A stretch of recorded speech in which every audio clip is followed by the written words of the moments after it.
रेखीय संवेग की चर्चा हम लोगों ने पिछले क्लास में की। रेखीय संवेग ये भौतिकी की बहुत प्रमुख राशि है और अगर कोई बाहर से बल न लगे किसी निकाय पे तो ये रेखीय संवेग संरक्षित रहता है। ये एक बड़ा महत्वपूर्ण सिद्धांत है। और रेखीय संवेग हम परिभाषित करते हैं द्रव्यमान गुना वेग, मास इनटू वेलोसिटी। अगर हम इस डेफिनेशन को यूं ही बरकरार रखना चाहें और रेखीय संवेग के संरक्षण के नियम को भी सभी इनर्शियल फ्रेम्स के अंदर में बरकरार रखना चाहें तो हमें सूत्र में थोड़ा परिवर्तन करना पड़ता है, जिसका हम लोगों ने पिछले क्लास के अंदर में डेरिवेशन किया था। और लीनियर मोमेंटम या रेखीय संवेग जो हम लिखते हैं P बराबर m इंटू वी, तो हम ऐसा लिख सकते हैं, लेकिन ये उस कण का द्रव्यमान फिर नहीं होगा। द्रव्यमान से लगी हुई एक उससे संबंधित एक राशि होगी जिसको हम लोग रिलेटिविस्टिक मास ऐसा कहेंगे, और उसका एक्सप्रेशन होगा m nought by square root 1 minus v square by c square और इंटू वी। इस पूरे को हम रिलेटिविस्टिक मास कहते हैं। ये उस पार्टिकल का द्रव्यमान है, ये उस कण का द्रव्यमान है, मास है जो घोषित है। जैसे इलेक्ट्रॉन के लिए हम कहते हैं उसका द्रव्यमान कितना होता है, तो कुछ 9.1 इंटू 10 पावर माइनस 31 kg होता है, तो वो ये है m नॉट। लेकिन जब हम उसका लीनियर मोमेंटम लिखें, चलते हुए इलेक्ट्रॉन का रेखीय संवेग लिखें, तो सीधा हमने उसके द्रव्यमान को और वेग से गुना नहीं करके और इससे भाग भी लगाते हैं, तब उसको अगर हम रेखीय संवेग कहें, फिर वो संवेग संरक्षण का नियम सही सही सभी फ्रेमों में चलता है। ऐसा हम लोगों ने देखा था।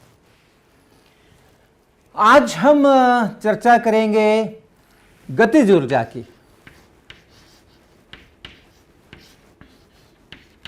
किसी कण की गतिज ऊर्जा आप लिखते हैं K बराबर हाफ mv स्क्वायर, द्रव्यमान गुना वेलोसिटी स्क्वायर। तो हम लोग ये सूत्र इस्तेमाल करते हैं कब? लो वेलोसिटीज के लिए।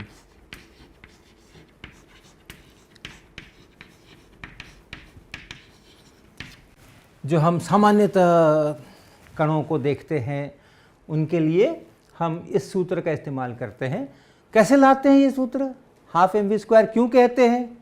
हाफ mv स्क्वायर इसलिए कहते हैं क्योंकि अगर हम किसी कण के ऊपर बल लगाते हैं, उस बल के द्वारा कुछ कार्य होता है, और जितना कार्य होता है वही उसकी गतिज ऊर्जा में वृद्धि होती है। तो अगर हम कार्य लिखें बल के द्वारा F इंटू डी एक्स दिशा में ही कण चल रहा है ऐसा मान करके चलें, और F इंटू डी एक्स एक छोटे समय अंतराल के अंदर में इतना कार्य हुआ। इसके लिए अगर हम आगे बढ़ाएं इसको, और यही हमारा काइनेटिक एनर्जी में परिवर्तन है, dp dt, F का मतलब dp dt और फिर ये dx, और इसको आप लिख सकते हैं dp यानी मास इंटू वेलोसिटी। हम सब लो वेलोसिटीज के लिए भी काम कर रहे हैं, और dt और फिर ये dx। ये dx और ये dt को आप v लिख सकते हैं। लो वेलोसिटीज में मास उसका अपना द्रव्यमान है, उसको बाहर लिख सकते हैं, तो m, ये m हमने बाहर लिखा, dx dt के लिए हमने v लिखा, और ये dv बच गया, तो ये dv बना। और इसको बहुत आसानी से इंटीग्रेट कर सकते हैं। अगर जीरो वेलोसिटी पे काइनेटिक एनर्जी को जीरो कहें और इसमें हम यहाँ इस m को कांस्टेंट है बाहर रख लें, v dv, तो जीरो काइनेटिक एनर्जी कब होगी? जबकि v जीरो है तो लोअर लिमिट यहाँ जीरो, और वेलोसिटी जब v हो गई तो काइनेटिक एनर्जी k, ऐसा। और बस इसको इंटीग्रेट कर लीजिए। आपको याद है x dx का इंटीग्रेशन x स्क्वायर बाई 2 होता है, v dv का v स्क्वायर बाई 2 होगा, फिर उसमें आप लिमिट लगा देंगे, ये v स्क्वायर बाई 2 होगा, इसमें फिर आप लिमिट लगा देंगे 0 से v, और तब ये बनेगा हाफ mv स्क्वायर, ऐसा। तो लो वेलोसिटीज़ के लिए हम इस तरह से काइनेटिक एनर्जी का एक्सप्रेशन प्राप्त करते हैं हाफ mv²। अब हम हाई वेलोसिटीज़ जहाँ इन्वॉल्व हैं, जहाँ हमें लीनियर मोमेंटम ऐसा वाला m इंटू वी नहीं लिख सकते हैं, कांस्टेंट मास मान करके नहीं चल सकते हैं, जो उसका द्रव्यमान है उसको हम m0 बोलते हैं और रिलेटिविस्टिक मास को हम v से गुना करते हैं, तब उसको हम रेखीय संवेग बनाते हैं। तो काइनेटिक एनर्जी के इस सूत्र में भी परिवर्तन होता है। और अगर आप सोच रहे हो कि इस m की जगह पे हम ये रिलेटिविस्टिक मास रख दें और काइनेटिक एनर्जी का नया एक्सप्रेशन मिल जाए, तो ऐसा नहीं होता है, हमें फिर से इसका सूत्र निकालना पड़ेगा। तो देखिए हम फिर से वही काम करते हैं। अब हम रिलेटिविस्टिक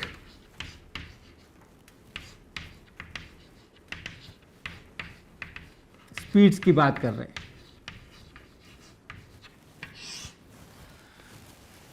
हमारा तरीका वही होगा, चेंज इन काइनेटिक एनर्जी बराबर work done by the applied force.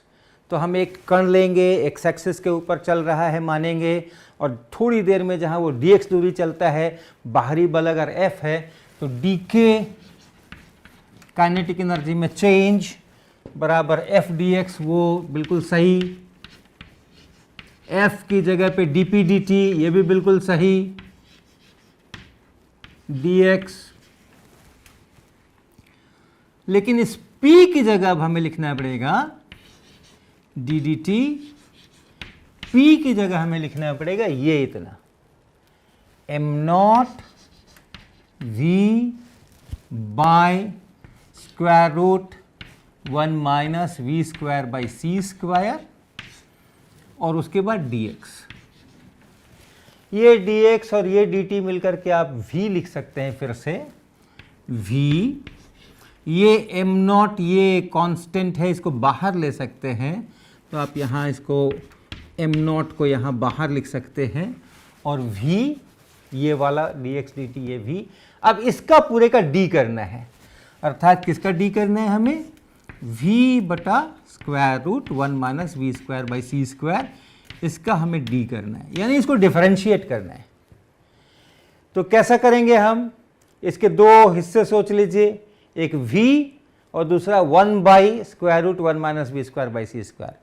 और दो फंक्शंस का अगर गुणनफल है और उसको आप डिफरेंशिएट करते हैं तो आपको तरीका याद होगा, एक फंक्शन को आप जो का त्यों रखिए, दूसरे को डिफरेंशिएट कीजिए, फिर प्लस लगा करके दूसरे को जो का त्यों रखिए और पहले को डिफरेंशिएट कीजिए।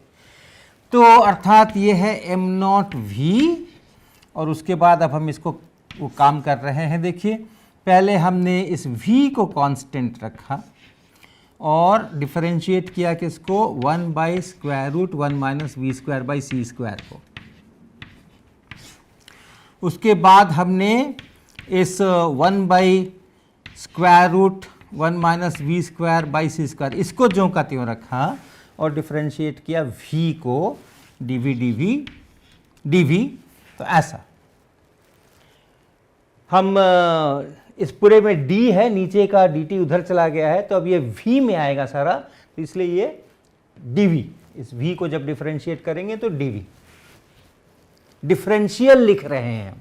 तो v का जैसे k के लिए हमने डिफरेंशियल लिखा dk, चेंज इन k, वैसे ही v का डिफरेंशियल है dv, चेंज इन v। इसको थोड़ा हल करें, इसको हल करें,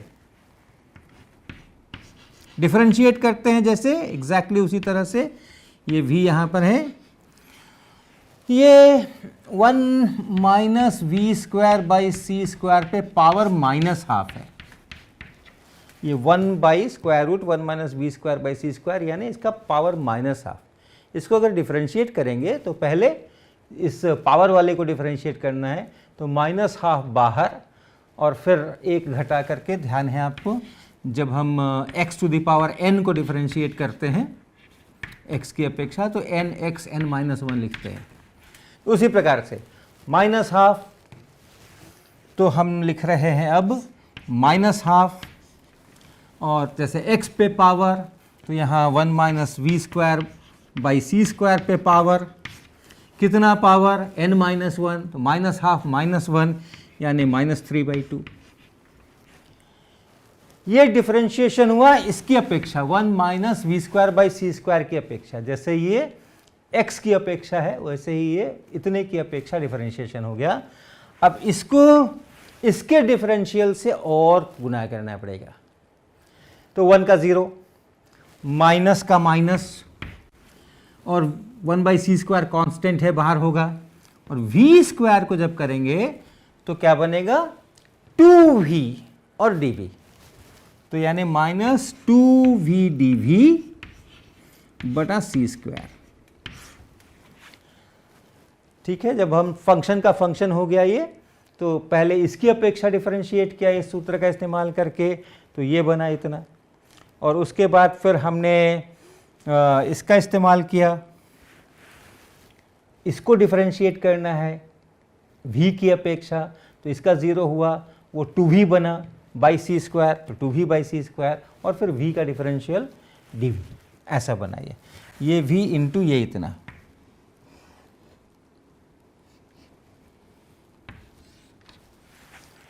ये वाला पार्ट हो गया, प्लस 1/√1 माइनस v²/c², और तब यहाँ पे dv,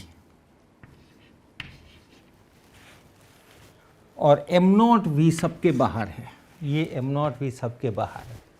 अब इसको हल करना है, देखने में बड़ा लग रहा है लेकिन काफ़ी सरल अलजेब्रा है ये, तो इसको हम देखते हैं कि अब इसका क्या होता है।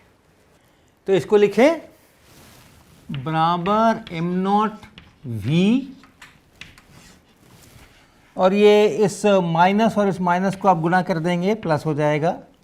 इस 2 से ये 2 आप काट सकते हैं, dv हम बाहर लिखने वाले हैं ब्रैकेट के, तो ये v और गुना ये v मिलके v² और बटा c², उसको हम लिख लें v² बटा c², और उसका बटा 1 माइनस v²/c² पे -3/2 है, नीचे ले जाके लिखेंगे तो +3/2 लिखेंगे, 1 माइनस v²/c² और पावर 3/2,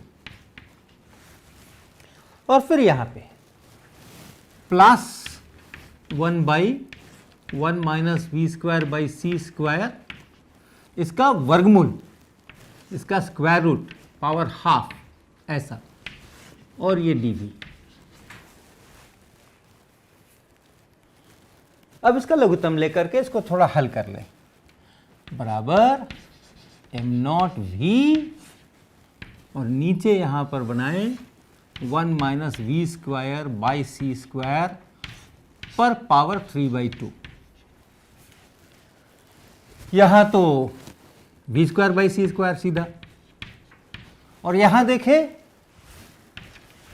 ये पावर हाफ है, यहाँ पावर 3/2 है, तो इससे अगर इसमें भाग लगाएंगे तो सिर्फ मिलेगा 1 माइनस v²/c²। तो अर्थात ये हो जाएगा यहाँ 1 माइनस v²/c² dv, ऐसा। ये हमने पहले इन दोनों का एलसीएम लिया, इससे भाग लगाया, इससे गुना किया, यहाँ लिखा, इससे भाग लगाया तो 1, इससे गुना किया तो ये इतना, इससे भाग लगाया और उसका इस 1 से गुना किया तो इतना dv, और ये v/c² इसके साथ में कैंसिल। तो क्या मिला, m0v, ये यहाँ 1 हो गया है, dv बटा 1 माइनस v²/c² का पावर 3/2। याद रखिए क्या निकाल रहे हैं हम, ये सारा हम लोग काइनेटिक एनर्जी में चेंज निकाल रहे हैं, f इंटू dx, उसी का पूरा का ये खोला है हमने, dk, ये है dk, change in kinetic energy, बराबर इतना। अब इसको इंटीग्रेट करना है, k काइनेटिक एनर्जी, जब स्पीड v हो तो काइनेटिक एनर्जी क्या होगी, तो 0 से k dk बराबर m0 integration v dv 1 minus v²/c², limits k 0 है जिस समय v 0 है, k है, v है, तो ये इसके लिमिट्स हो गए। और ये इंटीग्रेशन करना है। ये इंटीग्रेशन भी आसान है, ये इंटीग्रेशन भी आसान है। पावर 3/2, पावर 3/2, ये पावर 3/2। तो ये इंटीग्रेशन भी आसान है।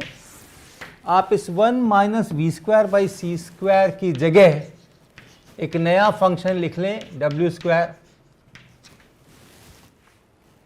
और इसका डिफरेंशियल्स लिखें तो 1 का 0 माइनस वी स्क्वायर का 2v dv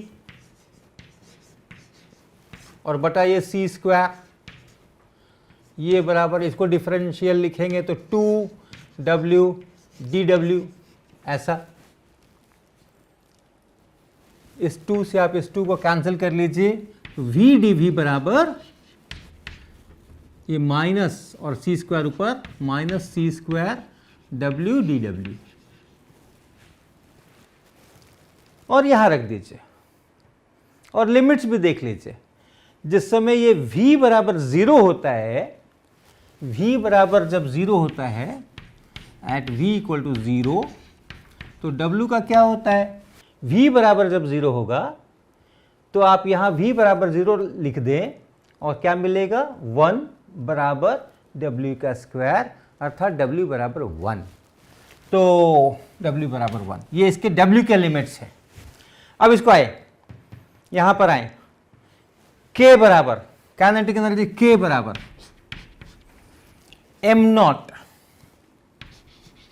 integration v dv की जगह माइनस सी स्क्वायर w dw,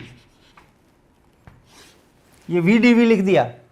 अब नीचे आइए, 1 minus v square by c square, इसकी जगह पे w स्क्वायर, और w स्क्वायर के ऊपर पावर 3/2, तो ये बनेगा w का 3 पावर क्यूब, तो नीचे में w का क्यूब,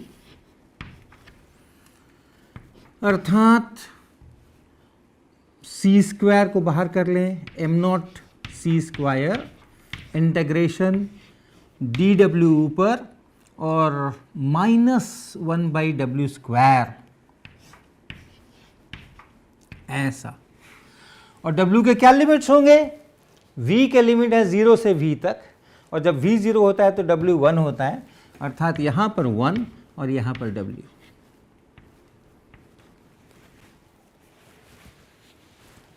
और -1/w स्क्वायर dw, ये इंटीग्रेशन है 1/w।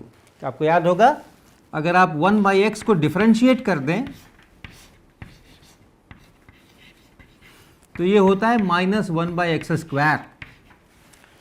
तो -1/x स्क्वायर को इंटीग्रेट करने से 1/x होता है, -1/w स्क्वायर को इंटीग्रेट करेंगे तो 1/w बनेगा, अर्थात यह है m0 सी स्क्वायर 1/w, और इसका लिमिट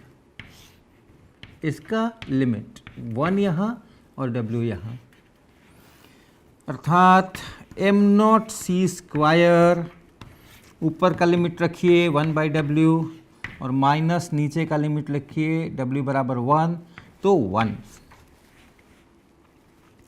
अर्थात m0 सी स्क्वायर 1/w। w किसको बोला था हमने? यहाँ देखें, w स्क्वायर, इसको बोला था w, अर्थात इसका स्क्वायर रूट, वर्गमूल। सो 1/w, अर्थात 1 बाई इतना, 1 by square root 1 minus v square by c square और -1। ये है k का एक्सप्रेशन।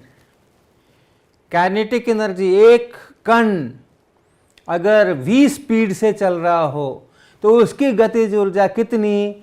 क्या उसकी गतिज ऊर्जा ये इतनी। ये है एक्सप्रेशन गतिज ऊर्जा का, जब हम रिलेटिविटी की बात करते हैं, जब वेलोसिटीज बहुत बड़ी हो जाती है। और लो वेलोसिटीज में क्या होना चाहिए? हमें पता है हाफ mv² होना चाहिए, m0 v², क्योंकि हमारा अब यहां द्रव्यमान m0 है। ये देखने में बड़ा विचित्र सा लगता है, लेकिन हाँ, अगर आप लो वेलोसिटीज में जाओ तो ये सचमुच हाफ mv² होता है। तो हम उसको देखते हैं। काइनेटिक एनर्जी K बराबर एम नॉट सी स्क्वायर और फिर 1 by square root 1 minus v square by c square और -1। अगर v बराबर 0 रख दे तो ये 1 और -1 बराबर 0, काइनेटिक एनर्जी बराबर 0।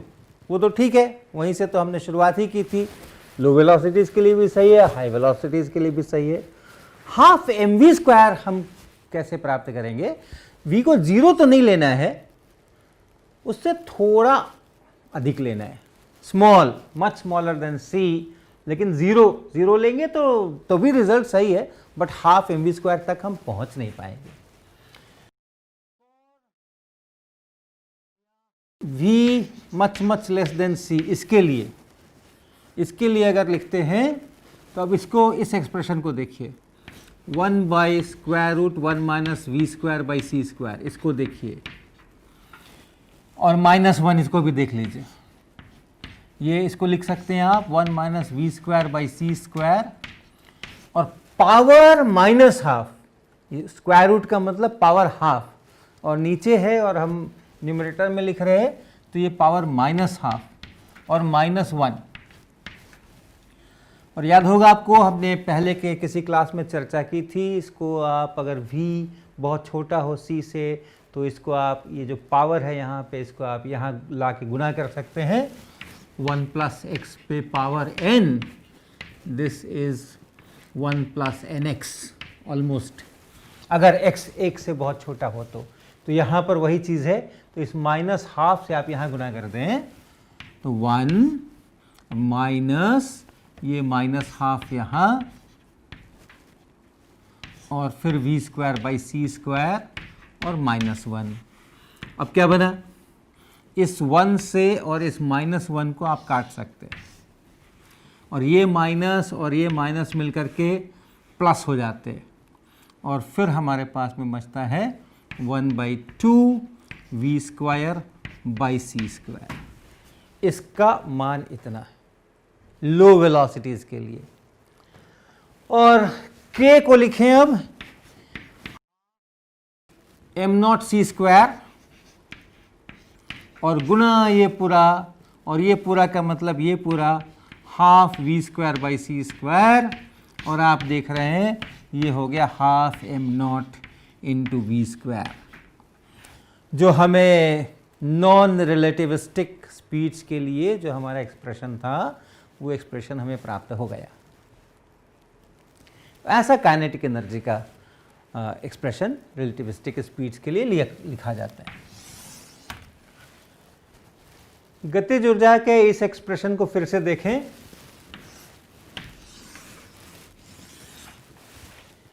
इसको ब्रैकेट अगर मैं खोल दूं, एम नॉट सी स्क्वायर से अंदर गुना कर दूं दोनों टर्म्स में, तो m nought divided by square root 1 minus v square by c square, ये है relativistic mass m c square.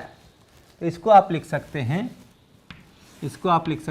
k बराबर एम सी स्क्वायर, जहां m हम लिख रहे हैं एम नॉट डिवाइडेड बाई इसके लिए, और minus m nought c square, ऐसा।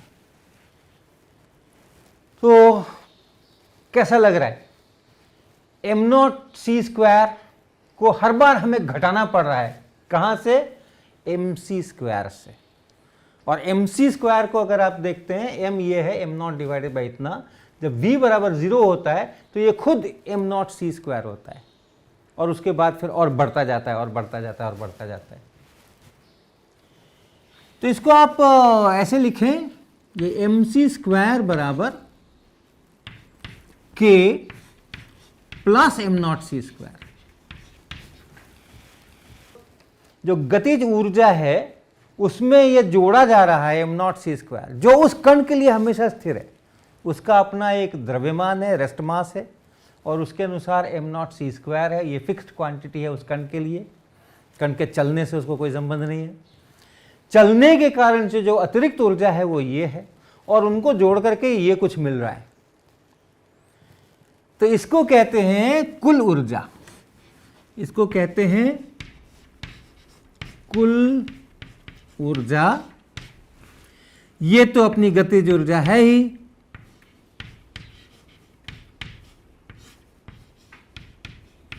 और ये जो m0c² है इसको कहते हैं रेस्ट मास एनर्जी या विराम द्रव्यमान ऊर्जा।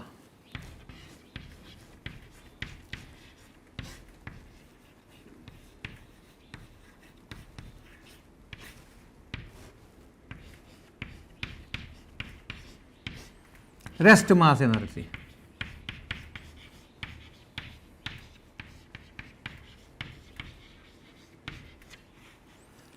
काइनेटिक एनर्जी,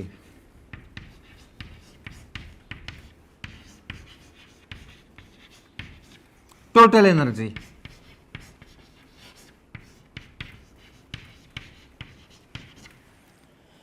तो यानी हम लोग रिलेटिविटी में जब पार्टिकल स्थिर रहता है उस समय भी उसकी ऊर्जा की बात करते हैं, जिसको कि हम रेस्ट मास एनर्जी कहते हैं। जब वो रेस्ट में है उस समय उसकी इतनी ऊर्जा है, और वो m0c² है।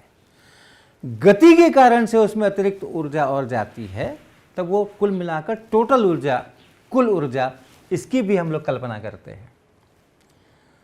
और इसको हम लोग कैपिटल E अगर लिखें कुल ऊर्जा को, तो कैपिटल E अर्थात mc²। ये है वो फेमस इक्वेशन, फेमस आइंस्टीन का इक्वेशन, जो एक स्लोगन की तरह इस्तेमाल होता है।